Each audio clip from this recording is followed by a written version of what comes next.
the data we have right now is, let's say we only take, like we only care about the movie ID and the rating. So let's say we take this out of the data. It's simple. We map the array we have right now, and we only take the movie ID and the rating. What we would like to get to at the end is for every movie ID, the average rating. So here we will have just a unique list of movie IDs. Actually, let's have a proper example. So let's say the data we're working with is movie ID 1, rating 3, movie ID 2, rating 4, movie ID 1, rating 5, and movie ID 2, rating 1, and movie ID 3, and rating, I don't know, 5 as well. Okay, let's say this is our data. So what we would like to get to is for movie ID 1, the average rating would be 3 plus 5 divided by 2, which is 4. For movie ID 2, we have 4 and 1. 5 divided by 2, that's 2.5.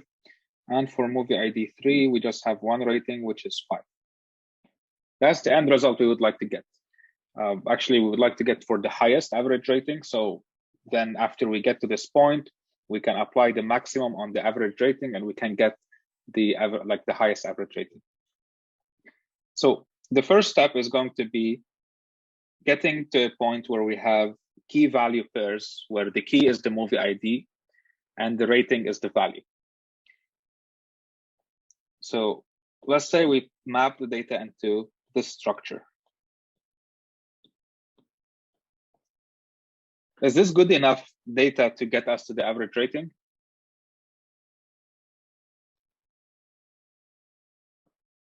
Let's take it a step backward. So let's start from here as the what we want to end up with. And what should be the previous step of this?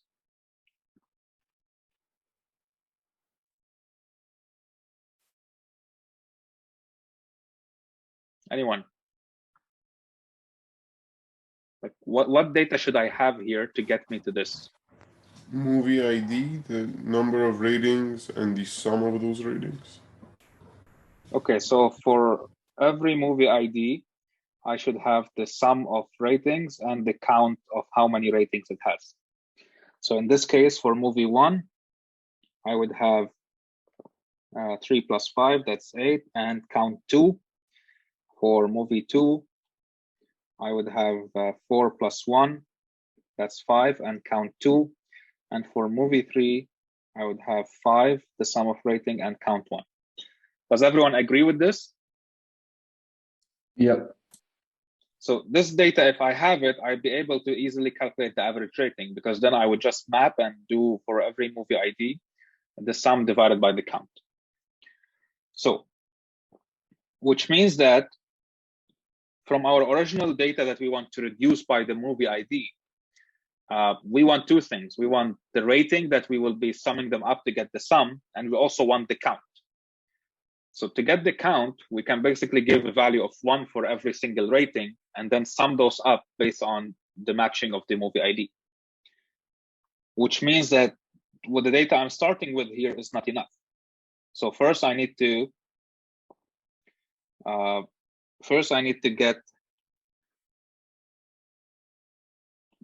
a key value. When you're doing reduce by key, it should always be a key value pair. But the value doesn't mean has to be one value. It can be a collection, an array, a tuple. So the movie here would be the movie ID would be the key, and the value would be the rating and 1.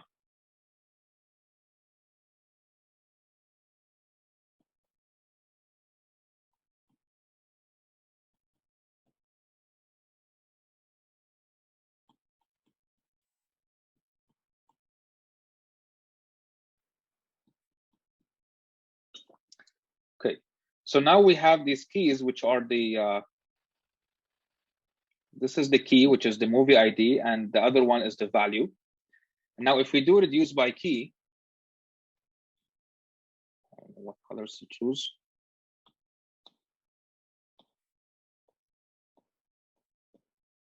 If we do reduce by key, if we write our lambda that we usually write, we're going to get two elements. These elements are going to be the values. So this and this can be one example of the two elements we get, because this is going to match the keys.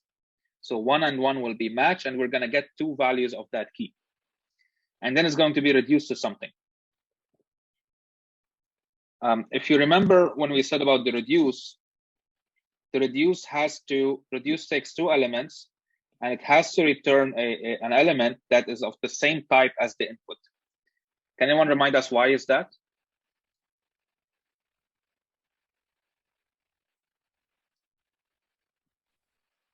Can you repeat that? The reduce function needs to take two inputs and return a value where all three of them are of the same type. Why is that?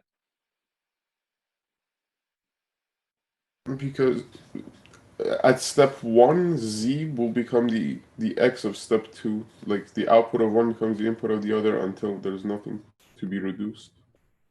Exactly. And So if we change have the these, types, if we have these numbers as our input, for example, and our reduce is actually like just adding them up. So X and Y will be like 1 and 2 and will be added up. But then the second step, it might take this with this and add them up. So this might become X and this would be Y. So the output of the reduce has to be able to come back in as the input. Now, when we are dealing with reduce by key, it's the same concept, but in this case, what the part that we are reducing is the input, and the has to become the output will become the input.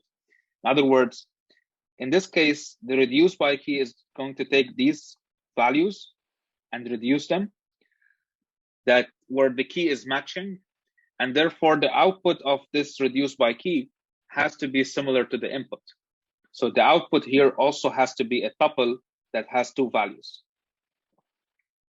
So in this case, our reduce by key would simply just sum up the sums, like the ratings. It will sum these and it will sum these. And will return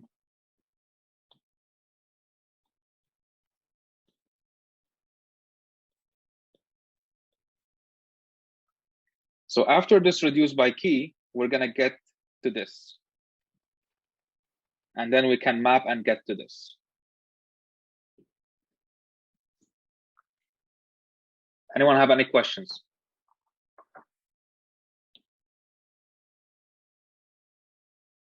Okay, and assume that's no. So let's do it. Let's look at the data first. This is our data. So we said first we want to get to a structure where we have the key of the movie ID as the key. So the first part would be the movie ID, which would be at X1. This is the movie ID. Yeah. And then the second part is going to be a tuple, because all of that will be the value where we have the rating 0, 1, 2, and we have the number 1. So for every rating we have now, we have the movie ID as the key, and the value would be the rating and number 1. Now we also want the rating as a float, so I'm going to cast this to a float.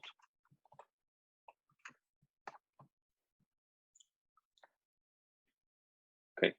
Now the next step would be to reduce by key. And the key in this case is the movie ID.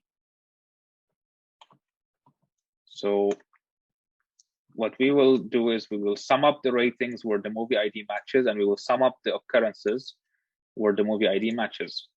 And we will return that as tuple. So X at 0 plus Y at 0, and X at 1 plus Y at 1.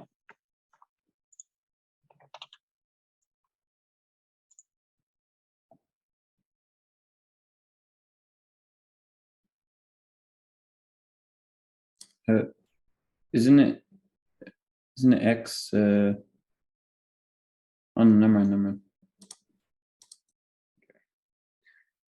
So now for every single unique movie we have the sum of all the ratings and the number of occurrences of this rating, like how many ratings there is for this movie. Which means now if we want to get the average rating, we can just take this and divide it by this number. So I'm going to have a map here. And the first thing, I want to keep the movie ID because I want to keep it in my data to know what movie this is. So this would be the first element in my new tuple that I'm going to transform the data into. And the second value is going to be the, so this is at x0, this is at x1, all of this, and this would be at x1, 0, and this would be at x1, 1, basically. So x1 at 0 divided by x1 at 1, and that should give me the average ratings. So now if I want to apply the maximum, what are we getting here? We're getting the maximum movie ID instead of the maximum average rating. And that's because the maximum is going to look at the first element. So what we can pass here is we can specify which element we want. So inside the max, we're going to pass a lambda in which for every element is going to calculate something, and it will use this value to compare the maximum. So x at 1 would be this part. And now we're getting this movie to be the highest average rated movie. Now in question 2, I'm asking you to load the movies.csv file and find out what movie this is. So this was a simple part where we are using the Spark context to load the file, removing the header from the file, from the RDD. And this is our data now, where we have the movie ID, the name of the file, and the genre of the file, of the movie. So here I'm splitting by the comma, and then I'm making a filter, a simple filter, and taking x, where x at 0, which will become, because after the split, we will have this at x0. X at 0 is equal to this movie ID, and I'm looking at the movie. So the movie is The Jinx, The Life and Death of Robert Durst. It's a documentary. I'm assuming you all reached this point before. Is this a convincing movie to be the highest average rated movie? No. Okay. So where do we start? Like, well, why do you think it's a no? Well, the first thing I noticed about it is that there's only one rating for it. Okay, so let's start by finding that out, because right now we don't know that. We don't know how many ratings there is for this movie. So to do that, we can use what we did here. So at this point, when we reduce by key, and we got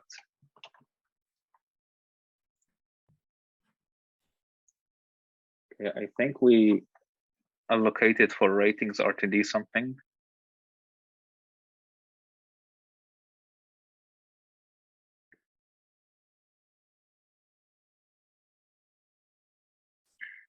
Well, I think I know what's going on.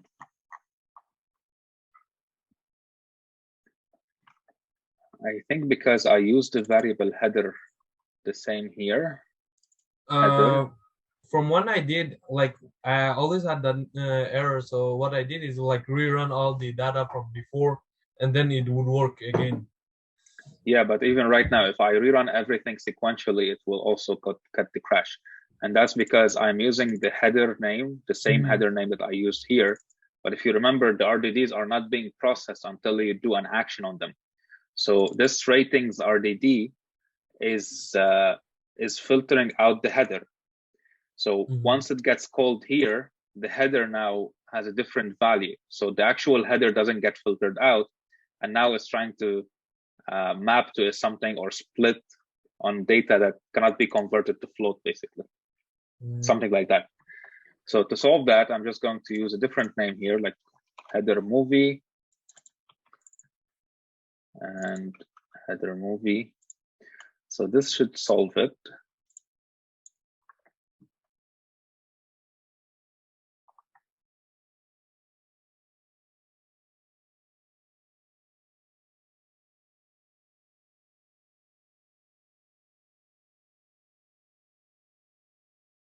Okay, and it is solved. So that's part of the like lazy evaluation kind of disadvantages, where if you're actually passing some values to it, you need to make sure you don't reassign those values with something else.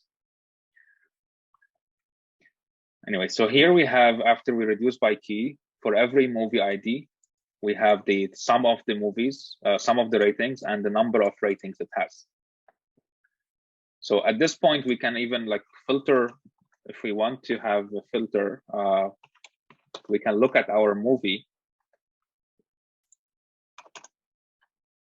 So x at 0 would be the movie ID, where it's equal to this movie. So let's find out the count and the sum.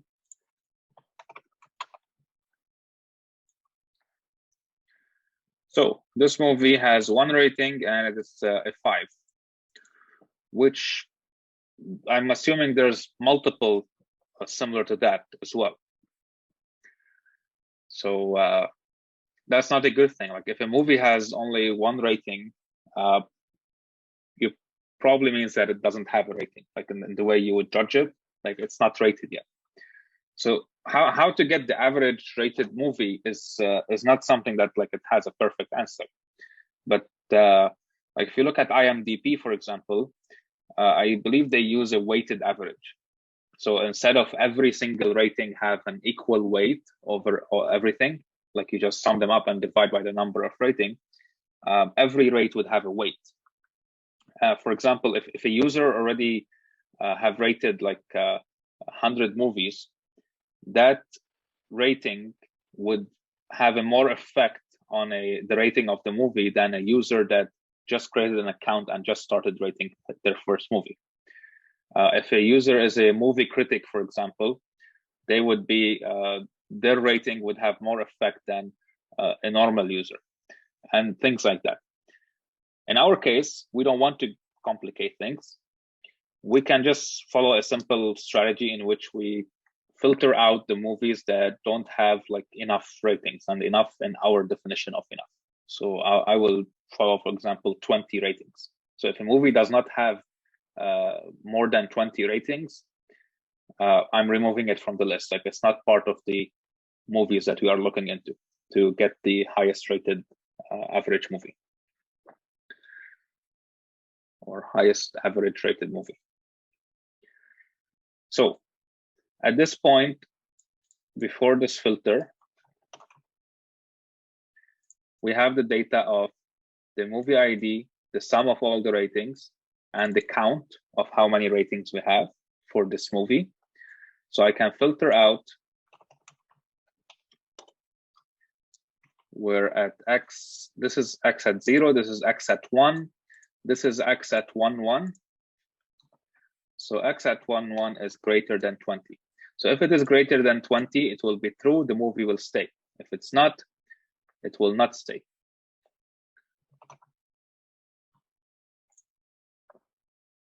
So all of the movies that are left has at like more than 20 ratings. So now if we calculate the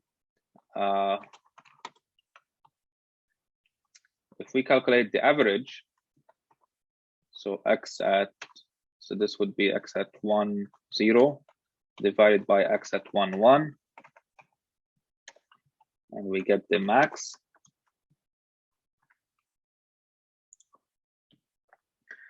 We're getting a movie with the ID of 318. So getting the movie at 318, we get Shawshank Redemption. Now, you might notice there's something off with this actual element, like this object.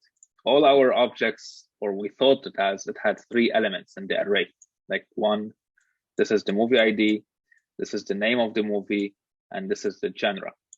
But if you look at this, we have the movie ID, element number 2, which is half the title, then element number 3, which is the other half of the title, and then the genre. Anyone knows why that's happening?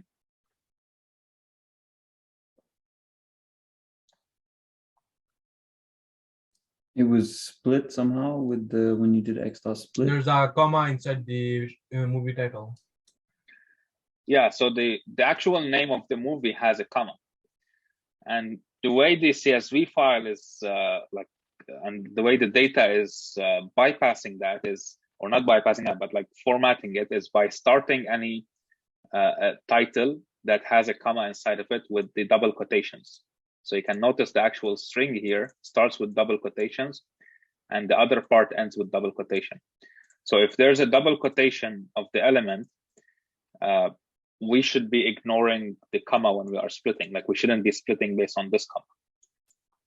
However, this is a lot of processing that we will not be doing because in the last maybe hour of this class, we will be starting to deal with data frames where our life will become happier and we don't have to process data like unstructured like this, and such problems will be taken care of automatically. So in the next part that we will be doing, if you face such problems, just ignore it, I would say. But anyway, any questions so far about how we got the highest like average rated movie and how we filtered out the movies that we think they are not rated enough to be judged?